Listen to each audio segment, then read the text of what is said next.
Seriusan ini Tanah Abang guys. Ya ampun sepi banget.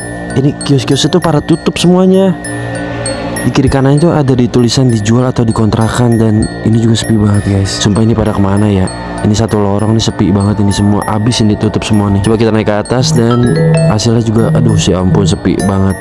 Ini gue nggak ngerti ya, ini beneran Tanah Abang apa bukan sih? Biasanya yang Tanah Abang yang gue tahu tuh nggak kayak gini. Ini kenapa sepi banget kayak gini guys? Ya ampun.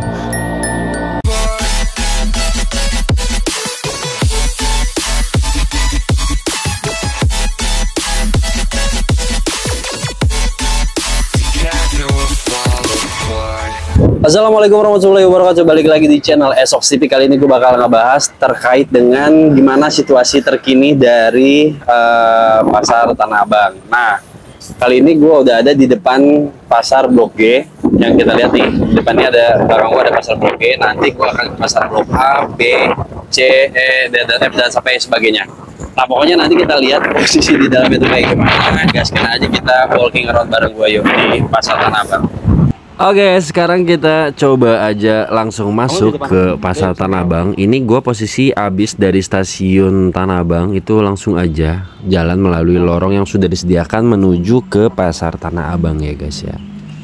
Nah ini kita akan masuk melalui pintu ini nih guys.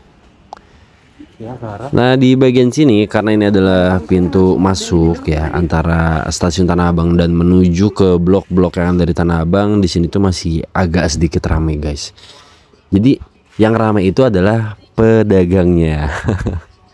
Gitu ya. Kalau dilihat yang ramai ini pedagangnya guys. Untuk pembelinya itu menurut gue sih kayak 2:10 lah dengan pedagangnya. Jadi kalau misalkan ada 10 pedagang, pembelinya tuh paling 2 gitu. Nah bandingannya lah kayak gitu. Dan juga pokoknya nanti kan di Tanah Abang itu seperti yang kita tahu itu banyak banget ya grosiran-grosiran. Terus banyak banget pedagang-pedagang yang sampai ngumpul gitu di tengah-tengah aula dari gedung per blok dan menjual barang-barang yang murah banget. Dan para porter juga tuh pada sibuk gitu kan dengan angkutan bal-balannya yang wah gila deh, pokoknya hektik banget ya. Tapi sekarang gue akan nunjukin ke kalian bagaimana posisi Tanah Abang atau kondisi Tanah Abang di tahun 2023 ini ya guys ya. Gue akan tunjukin sebagaimana adanya, nanti kalian bisa lihat di video ini. Pokoknya ini video gue tag atau gue ambil itu sekitar tanggal 11 September 2023. Dan kalau misalkan nanti ada kenaikan atau ada penurunan lebih jauh daripada ini, nah nanti kita bisa lihat perkembangannya guys. Untuk kali ini gue lagi ada di Blok B sekarang. Nah perjalanan Blok B ini gue akan mengitari semampunya gue. Jadi gue akan menjalani, pokoknya kemana arah kaki berjalan aja deh. Nanti gue akan lihat-lihat ya. Dan di sini udah kelihatan beberapa kios-kios yang emang udah tutup nih guys. Tapi ada juga beberapa kios-kios bagi pedagang yang masih buka nih. Contohnya kayak gini nih. Ini adalah mbak-mbak yang lagi menjaga dagangannya dan sambil menunggu pembeli. Jadi seperti yang gue bilang, ini tuh kalau misalkan kita bandingkan ya, skalanya itu adalah 2 pembeli 10 penjual. Jadi 2:10 guys. Jadi kayak lebih banyak diamnya, lebih banyak nunggunya dibanding lebih banyak melayani customernya gitu. Cuman kalau misalkan di tempat-tempat kios yang emang dia tuh jalur menuju ke stasiun itu masih lebih ramai guys daripada kios-kios yang ada lebih jauh menjorok ke dalam. Nah nanti kalau misalkan kita lihat lagi ada beberapa juga kios-kios yang emang tuh tempatnya tempat lalu lalang. Jadi kalau misalkan kios yang masih bertahan itu rata-rata adalah kios yang tempat lalu lalang seperti yang gue lewatin saat ini. Dan yang pastinya sih nanti kalau lu lihat ya, untuk beberapa kios yang agak menjorok ke dalam itu jomplang banget dengan kios-kios yang emang dia tuh jalurnya lalu lalang pejalan kaki guys untuk menuju ke stasiun. Dan ini aja gue cuma berpindah satu blok dikit aja, ini udah sepi guys. Udah ya lebih banyak penjual lah daripada pembelinya.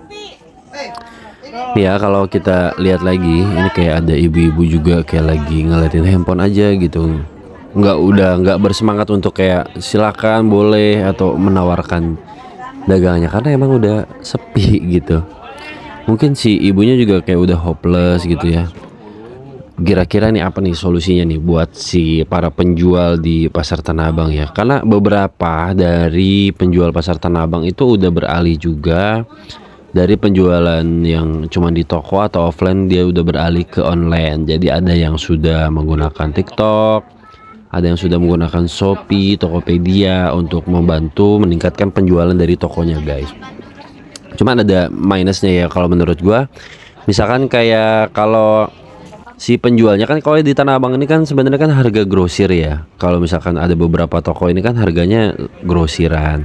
Kalau dia langsung turun, langsung terjun untuk berjualan baju, celana, pakaian itu di e-commerce atau di sosial media, itu otomatis seperti reseller-reseller yang biasanya beli ke dia tuh ya akan kalah gitu dengan harga yang dia tampilin di e-commerce. Mungkin beda cerita kalau misalkan harga yang ditampilin di e-commerce dia itu, si toko ini adalah harga jual yang memang dijual oleh resellernya, jadi otomatis tidak bersaing secara harga ya. Tapi kalau misalkan sekarang kita tahu ya, di TikTok itu banyak banget penjual-penjual dari supplier yang emang tuh langsung turun gunung guys, langsung berjualan dengan harga yang sangat bersaing.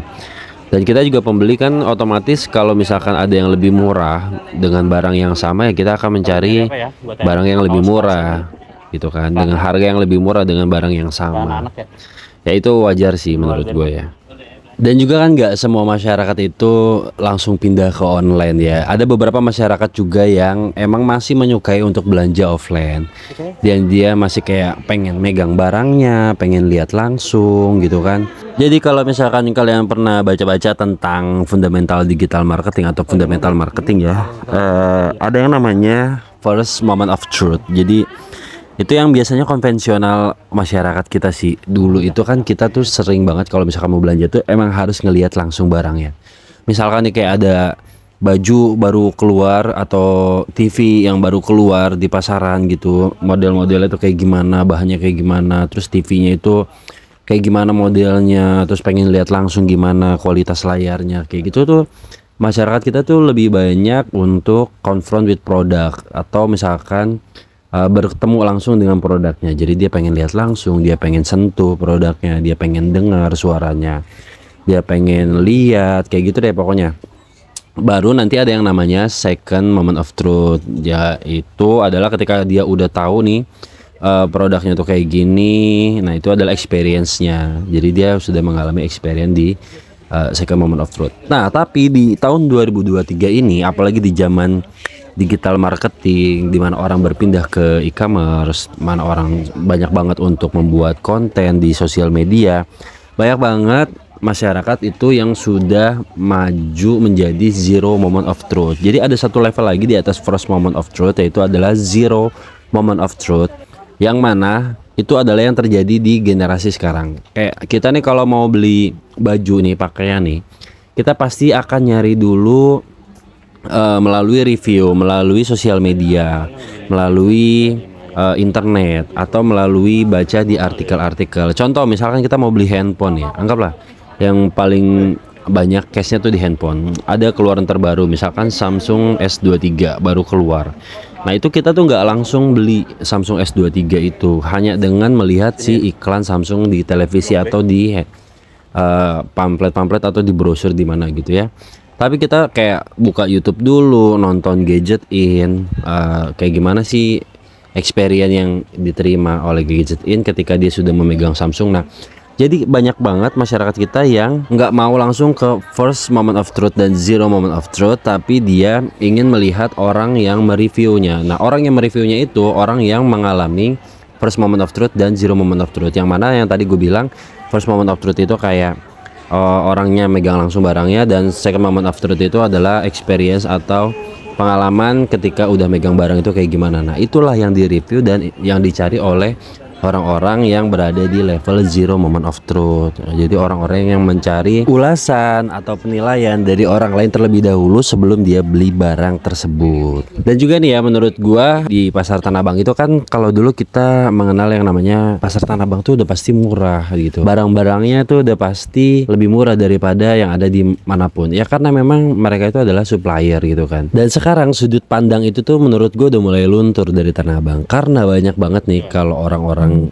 ditanya nih, lu beli barang di mana sih yang murah? Pasti orang-orang tuh udah pada jawabnya di e-commerce, entah itu di Shopee, entah itu di TikTok, entah itu di Tokopedia atau di yang lain sebagainya gitu ya, di Instagram. Orang-orang tuh pada mulai mencari ke online. Entah kenapa harga di online itu selalu lebih murah daripada harga yang ada di toko fisik. Sekarang gini, kalau misalkan kita di online itu untuk menarik traffic itu kan dengan menggunakan sale, diskon segala macam. Ya itu memang karena mereka tidak ada biaya-biaya kayak misalkan sewa toko, bayar pegawai untuk jaga toko, listrik dan lain sebagainya lah yang dibutuhkan untuk operasional si toko offline atau toko fisik tersebut. Tapi dengan adanya toko online gitu ya, operasional dari toko fisik ini bisa dialihfungsikan untuk lebih ke promo seperti itu. Jadi lebih banyak untuk meningkatkan traffic pembelian dan pengunjung yang ada di toko online mereka. Menurut gue sih seperti itu ya guys ya.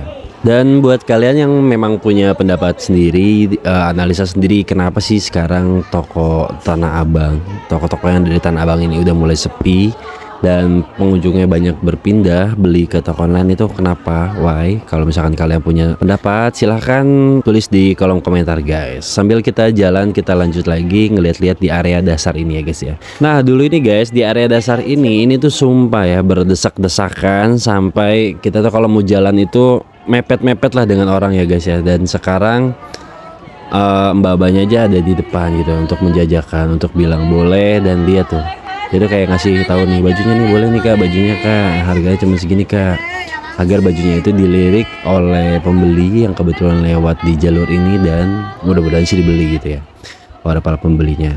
Beberapa harapan kalau gue tanya nih ke para pedagang adalah mudah-mudahan ekonomi di Indonesia lancar lagi, amin. Terus perekonomiannya lebih meningkat lagi dari yang sebelumnya, sehingga penjualan mereka pun akan tetap terus ada dan bahkan bisa lebih meningkat atau lebih tinggi daripada tahun yang sekarang ini ya guys ya. Karena kasihan juga ya guys, ini adalah UMKM pendorong negeri Indonesia yang katanya 80% dari roda penggerak ekonomi Indonesia adalah UMKM, itu kan katanya ya guys ya. Tapi kalau misalkan kayak begini, gue juga nggak tahu nih apakah rodanya akan bisa tetap bergerak, karena ini mungkin ya kalau misalkan mereka ini pada tutup, roda gerak ekonomi di Tanah Abang ini tutup, ini imbasnya ini gede banget guys. Pertama menurut gua dari sisi karyawannya guys, udah pasti para pemilik owner dari toko-toko baju ini akan mem-PHK karyawannya guys. Dia akan mem-PHK karyawannya untuk mengurangi kos atau biaya operasional dari toko yang dia kelola gitu kan. Terus orang-orang yang di PHK ini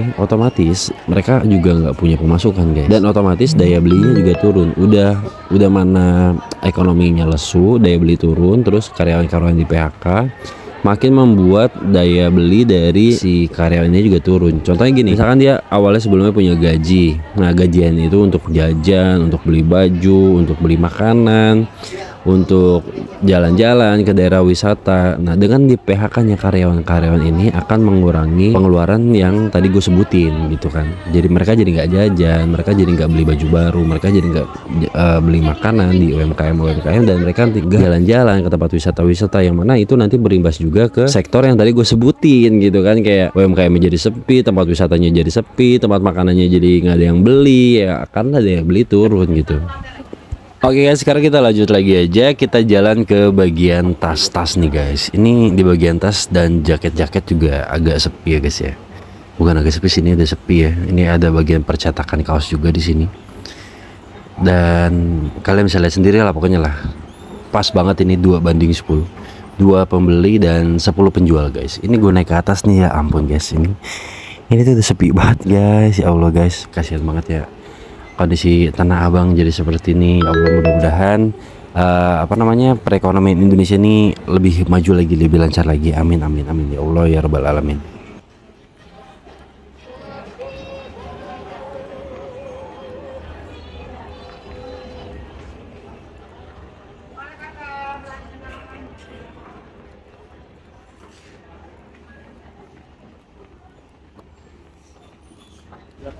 Oke guys, sekarang kita lanjut lagi. Ini ada satu daerah yang menurut gue ini sepi banget juga ya guys ya. Gue lupa ini di lantai berapa, cuman kalau lu kesini, ini ada di bagian pojok-pojoknya. Yang tadi seperti gue bilang ya di awal-awal. Kalau misalkan kalian buka toko di Tanah Abang itu di area yang lalu lalang pelintas jalan kaki untuk menuju ke stasiun Tanah Abang itu masih lebih ramai guys. Dibanding dengan yang di pojok-pojok seperti ini atau bahkan di lantai-lantai atas guys. Yang orang tuh udah males gitu buat naik ke atas. Kayak udah capek duluan, dan di sini tuh udah kayak jadi tinggal buat gudang doang, karena selebihnya ini toko-toko tuh buka kayak aduh udah setengah hati sih. Ini ada yang lewat aja nih kayak gue nih udah syukur kayaknya di daerah sini nih. Selebihnya ya mereka udah tinggal diem aja gitu, nunggu doang tuh, liatin. Nunggu ada yang beli, nunggu ada customer, dan bahkan ya bisa dipakai buat area makan juga sih. Mungkin dulu ini udah rame banget nggak bisa dipakai buat kayak gini, tapi sekarang ya udahlah, taruh-taruh aja dulu sebagai gudang mungkin ya, seperti itu ya. Oke, sekarang kita lanjut lagi ke area forecourt yang ada di lantai 8 ya guys ya. Nah, di area forecourt ini nggak jauh dari, sama persis lah pokoknya dengan yang ada di bawah. Ini nggak semua tenan aktif, tapi lebih banyak sih yang aktif juga ya. Sekitar 80% dari tenan ini masih aktif lah. Jadi kalau misalkan kalian mau datang ke Pasar Tanah Abang dan mau coba makan di foodcourtnya, kalian bisa mengunjungi ke lantai 8 ya guys ya, buat memperamai juga area foodcourt yang ada di area Tanah Abang ini, karena di sini juga udah lengkap, udah ada toilet dan fasilitas lainnya. Oke guys, pokoknya kita doakan aja semoga perekonomian di Indonesia semakin lebih membaik dan UMKM Indonesia lebih berjaya lagi dan maju lagi, dan roda perekonomian bisa digerakkan lebih cepat lagi dan lebih stabil ke depannya. Amin ya rabbal alamin. Oke, sampai di sini dulu guys video dari channel Eshox TV. Jangan lupa dukung terus channel Eshox TV. Jangan lupa like, comment, subscribe, dan di-share aja videonya sebanyak-banyaknya. Semoga bermanfaat untuk kalian semua. Dukung terus agar channel Eshox TV bisa terus lebih berkembang. Dan jangan lupa kita juga mereview madu murni dan madu palsu. Itu nanti bisa kalian lihat di playlist Dunia Lebah dan Madu guys. Dan untuk pembelian madu murni ada di toko Shopee Eshox ya guys ya, atau bisa kalian lihat di deskripsi. Sampai jumpa, sampai ketemu lagi di video selanjutnya. Assalamualaikum warahmatullahi wabarakatuh.